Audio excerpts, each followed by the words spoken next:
I am taking a filet mignon steak and some potatoes and I'm making steak frites. Yes, that's right, a French classic, steak with French fries. Now, I know you're thinking, Eitan, how are you all gonna do this in the fryer? Well, you can do this all in the fryer. No need to do anything fancy. And what we're just gonna do is we're gonna start by seasoning our steak, just some good salt on there, season with pepper. Now, I like to go hefty because when you're frying it, it is going to lose a bunch of it. So, brush it all around, make sure you have that nice salt and pepper all over. Now, over here we have our oil that is preheated. It should be at around 370. Great, because the temp will drop a bit. I'm now going to place this in here, and this is now going to fry. Now, I want to fry this until it is exactly 125 degrees Fahrenheit, because for medium rare, you want between 130 and 135, and we want it to be able to carry over cook. So, ooh, look at that bubble away. Absolutely beautiful. Now it's time for our French fries. Now, I like to do fries with skin on them. So I'm just gonna cut them like this. I'm gonna do kind of thinner fries. I don't have time to do the double fry method, so I just want some nice thin fries, cutting like that. Easy does it. And then just run your knife like this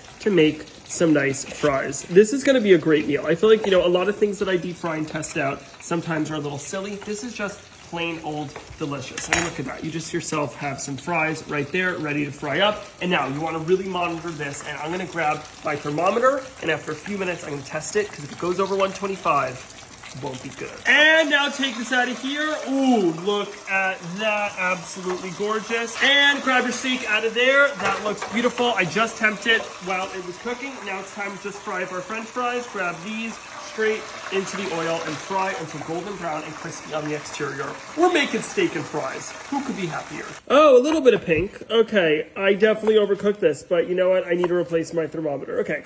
Definitely not even close to being medium rare as it should, but there's some pink in there, and I very clearly need to get a new thermometer, because this told me it was 130, that is probably 150. And fries are looking done as well. I'm just gonna scoop them out of here. Oh, come on. I mean, is there any happier sight than steak and freshly fried French fries? I mean, they're just absolutely beautiful. There's no complaints. They're nice and crispy on the outside, fluffy on the inside. Listen to that. You can even hear those little bits of oil doing their thing. Then I'm gonna grab some salt, just hit it directly with some salt, let them cool, and then we're gonna give them a try. Hit it with some flaky salt, and there you go. Steak frites made in a deep fry. All right, I'm just going in with the hands. I'm ready. Gonna grab a little piece of steak. Always really flavorful. Now, it is overcooked. I blame that on my thermometer. I was temping that. It told me it was ready. I already ordered new ones on Amazon. Little fry, dippy dip. It's so good. It's a classic for a reason, and you could do it all in your deep fryer. You should give this a try at home. Just make sure your thermometers are correct. And now take this out of here. Ooh, look at that. Absolutely gorgeous.